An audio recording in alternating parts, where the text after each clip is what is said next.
Otak harus ikut wahyu. Jangan wahyu disuruh ikut otak. Manusia ikut Quran, jangan Quran disuruh ikut manusia.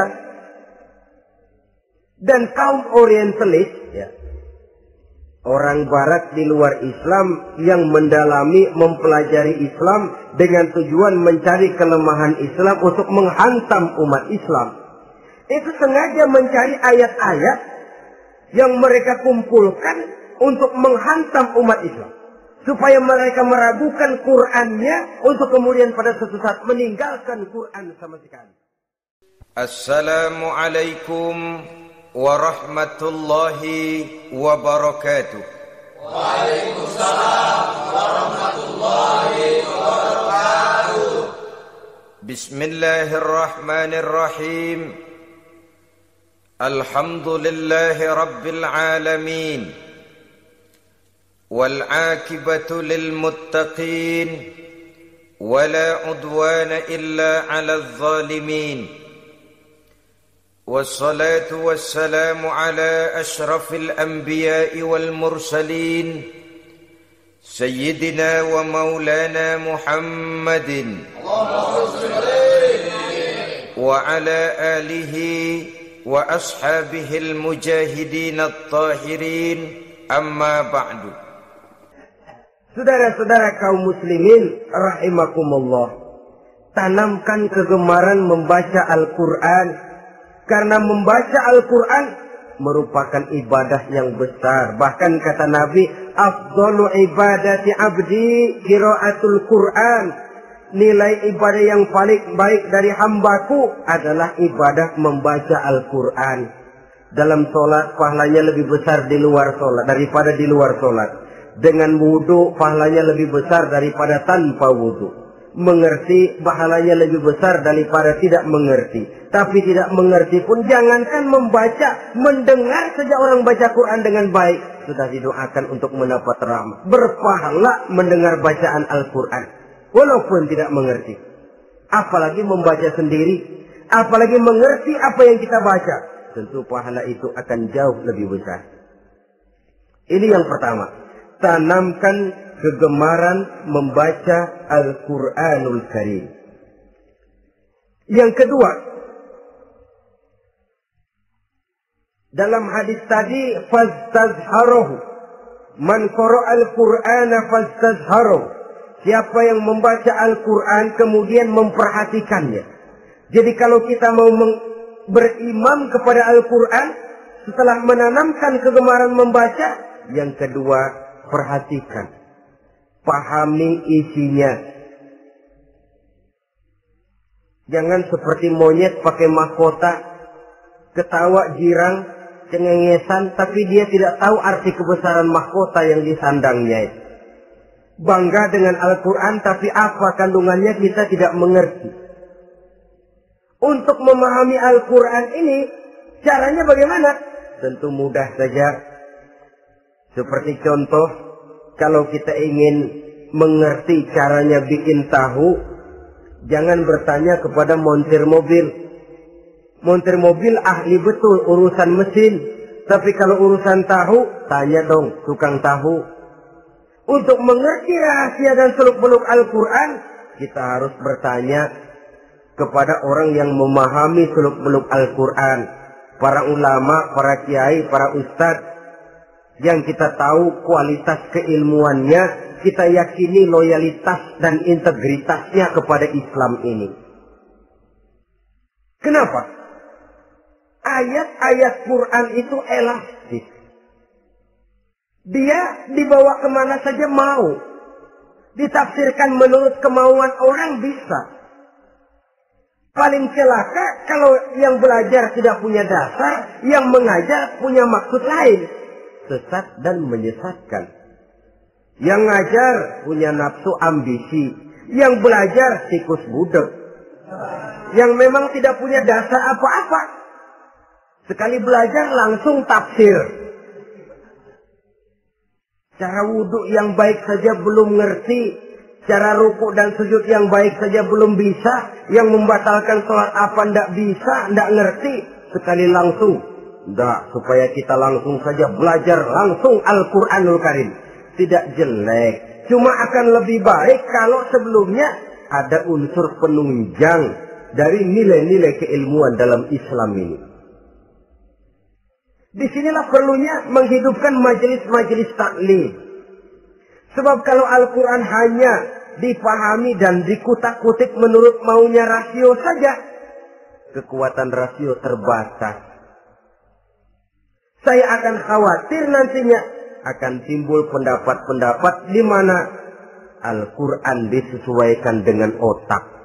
Bukan otak ikuti Quran, tapi Quran disuruh ngikuti otak. Contoh yang dekat saja.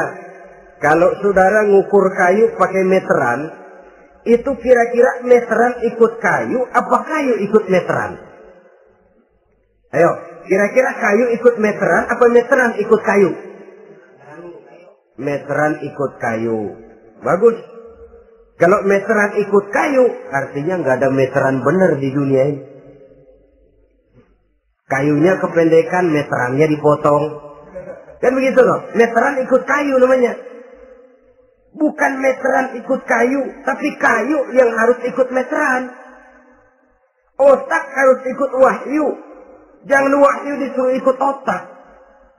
Manusia ikut Quran, jangan Quran disuruh ikut manusia.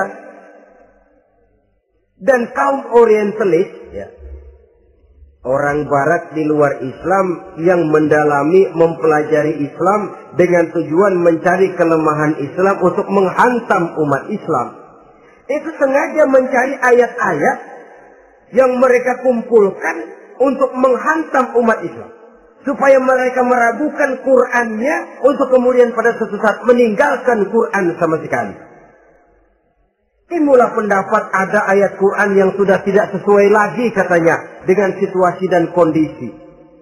Seolah-olah otak manusia sudah jauh lebih pintar daripada Al-Qur'anul Karim.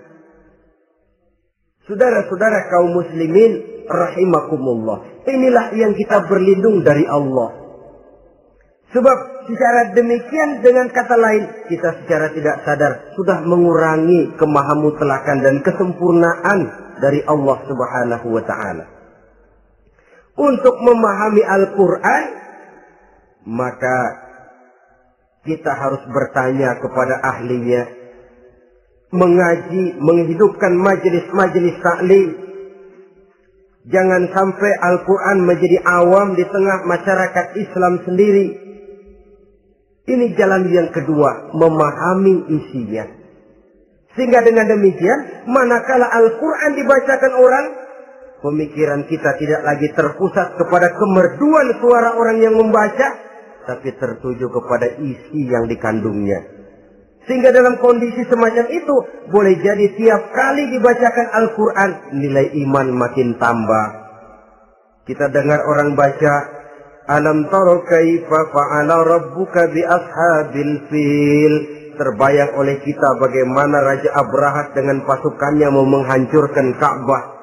Bagi Allah cukup menurunkan burung ababil, hancur lebur Abrahat, raja besar dengan seluruh pasukan gajahnya, berantakan dibuatnya cuma dengan burung ababil.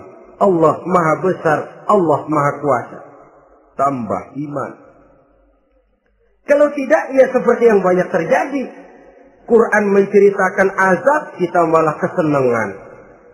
Walakum azabun alim. Kamu akan mendapat azab yang pedih. Kita teriak di pojokan, toyib, toyib. Allah, alhamdulillah. Digambarkan azab malah baik-baik. Bahwa kita suka, kita gemar kepada bacaan Quran dengan suara yang merdu, alhamdulillah. Akan lebih baik lagi kalau kita mengerti apa yang dibacanya. Sebab perintah membaca tersirat makna perintah untuk memahami. Perintah memahami tersirat makna untuk mengamalkan. Dengan kata lain, kita hanya bisa mengamalkan Quran dengan baik kalau kita mengerti isinya. Kita hanya bisa mengerti isinya kalau kita rajin membacanya. Baik membaca yang tersirat, baik membaca yang tersurat dengan petunjuk para alim ulama, para kiai, dan orang-orang yang ahli di bidang itu. Saudara-saudara kaum muslimin rahimakumullah, inilah jalan kedua. Upayakan memahami isinya. Hidupkan kajian-kajian agama, hidupkan majelis-majelis taklim. Jangan sampai Al-Quran asing di hati kita sendiri. Jangan sampai kita awam terhadap makna kandungan dan ajaran Al-Quran, sementara kita yakini bahwa dialah yang akan bisa membimbing kita menuju kebahagiaan sejak dari dunia sampai ke akhirat nanti. Jalan ketiga untuk berimam kepada Al-Quran, setelah menanamkan kegemaran membaca, lalu berupaya memahami isinya, yang ketiga adalah mengamalkannya dalam kehidupan sesuai dengan kemampuan yang kita miliki. Quran tidak akan membawa berkah kalau ajaran yang terkandung di dalamnya kita baca, tapi kemudian kita injak-injak dalam praktek kehidupan. Quran mengatakan riba haram, tapi praktek kita dalam hidup malah senang betul kepada riba. Quran mengajarkan jagalah kesatuan persatuan dan ukhuwah Islamiyah. Praktek yang kita lakukan malah centang perenang, malah saling bertolak belakang, malah kadang menjegal kawan seiring, menggunting dalam lipatan, ramai kita dengan kita. Lalu kelemahan pun menjadi kenyataan di mana-mana. Quran sekali lagi tidak akan membawa berkah kalau yang kita baca kita injak-injak. Tentang pengamalan Al-Quran ini, Allah Subhanahu wa ta'ala mengklasifikasi manusia dalam firman-Nya. ثم أورثنا الكتاب الذين اصطفينا من عبادنا. Kemudian kami wariskan Al-Quran ini kepada hamba-hamba kami yang kami pilih. Ya Allah, coba saja kita lihat ayat ini. Quran kitab pilihan, diberikan kepada umat pilihan, yaitu kita-kita ini. Lalu bagaimana umat pilihan ini setelah menerima Al-Quran? Terbagi dalam 3 kelompok besar. Pertama, kata Allah, faminhum zalimun li nafsihi. Di antara mereka ada yang setelah menerima Al-Quran kemudian zalim kepada dirinya sendiri. Artinya hanya mulutnya saja yang menerima Al-Quran, tapi perbuatannya menginjak-injak Al-Quran. Orang semacam ini tidak zalim kepada Allah, tidak zalim kepada Rasulullah, tetapi orang semacam ini zalim kepada dirinya sendiri. Dia terima Quran dengan mulutnya, tapi dia injak-injak Quran dengan perbuatannya. Na'udzubillah summa na'udzubillah. Kelompok yang kedua, faminhum muqtasid. Di antara mereka ada yang setelah menerima Al-Quran lalu muqtasid. Muqtasid ini 50-50. Ngambil jalan tengah. Ajaran Quran dipakai, ajaran setan dikerjain. Artinya juga perintah Quran oke, larangan Quran ho-oh. Saudara-saudara, malaikat bingung bagaimana monternya nih anak ini. Perintah Quran dikerjain, larangan Quran juga dikerjain. Ini muqtasid. Nah, yang ideal adalah golongan yang ketiga, kata Allah. Wa minhum sabiqun bil khairati biiznillah. Di antara mereka ada lagi yang setelah menerima Al-Quran lalu berlomba-lomba melaksanakannya. Berlomba-lomba mengamalkan kebaikan, dan itu hanya bisa terjadi biiznillah, dengan izin dari Allah. Hidayah, saudara-saudara. Berapa banyak orang yang mengerti Quran tapi hidupnya jauh dari cahaya Quran. Berapa banyak orang yang ahli Quran tapi cahaya Quran tidak menerangi kehidupannya. Berapa banyak orang yang ahli hukum tapi bikin bingung masyarakat dengan fatwanya. Saudara-saudara kaum muslimin, kenapa bisa terjadi? Itu tidak ada hidayah, tidak biiznillah, tidak ada izin dari Allah. Maka bisa membaca Quran, alhamdulillah. Bisa memahaminya, kita bersyukur kehadirat Allah. Lebih penting dari itu, kita mohon hidayah agar bisa mengamalkannya sesuai dengan kemampuan kita. Saudara-saudara kaum muslimin rahimakumullah. Mana yang lebih banyak di zaman kita sekarang ini? Kita bisa analisa. Ada yang menerima Quran hanya dengan mulutnya saja. Kalau ditanya, Tuhanmu siapa? Allah. Kiblatmu mana? Ka'bah. Saudaramu siapa? Umat Islam. Kitab sucimu apa? Quran. Kamu bisa baca? Enggak. Ya, kalau cuma enggak bisa baca, barangkali kadang-kadang Quran saja pun tidak punya. Ini yang ironi, ini yang menyedihkan. Saudara-saudara kaum muslimin rahimakumullah. Tanpa melaksanakan konsepsi Al-Quran di dalam kehidupan, maka kesenangan kita membacanya, pengertian kita tentang Al-Quran, barangkali tidak akan bisa berbuat terlalu banyak di dalam kehidupan. Maka sekarang ini sudah ada terjemahan Quran dalam bahasa Indonesia, dalam bahasa daerah, dalam bahasa Inggris, Belanda, bahkan Jerman, yang masih harus terus dan selalu ditingkatkan terjemahan Quran di dalam kehidupan. Dengan kata lain, kita umat Islam menunggal dengan Quran kita. Jangan cuma jadi kebanggaan Islam tinggi, tidak ada yang lebih tinggi dari Islam. Quran kitab suci, tidak ada yang bisa menandinginya. Qurannya, tapi umatnya, kadang-kadang kita ini jauh panggang daripada api. Kita bersyukur musabaqah tilawatil Quran dihidupkan dengan biaya bermiliar rupiah. Sejak dari tingkat kelurahan, kecamatan, wali kota, provinsi, sampai kepada tingkat nasional. Untuk menanamkan kegemaran membaca Quran. Setelah itu, hendaknya diadakan peningkatan dengan upaya memahaminya. Sehingga pada suatu saat, boleh kita adakan musabaqah pengamalan Quran. Hadiahnya, sudah langsung dari Allah sendiri. Ini yang kita perlu berlomba. Berlomba mengamalkan ajaran Quran. Sabiqun bil khairat. Berlomba mengamalkan ajaran-ajaran Al-Quranul Karim. Nah, oleh karena Al-Quran ini dalam bentuknya yang umum kadang-kadang hanya menjelaskan satu persoalan secara global, kita memerlukan tuntunan sunnah dari Rasulullah Sallallahu Alaihi Wasallam. Umpamanya, Quran hanya mengajarkan aqimis sholat, dirikan sholat. Caranya bagaimana? Tidak ada cara sholat dalam Quran. Dari mana kita tahu cara sholat? Dari sunnah. Itu sebabnya selain Al-Quran sebagai sumber utama, kita memerlukan sunnah. Bahwa sholat pakai takbiratul ihram di Quran tidak ada. Bahwa sholat pakai tahiyat dalam Quran tidak ada. Jadi kalau orang cuma Quran saja, tidak ada sunnah itu, ya bagaimana kita bisa sholat? Quran cuma mengatakan wa atimul hajja wal umrata lillah, laksanakan haji dan umrah karena Allah. Bagaimana manasik haji? Bagaimana cara sa'i? Bagaimana cara wukuf? Bagaimana cara melontar? Tidak ada dalam Quran. Yang memuat itu tidak lain sunnah.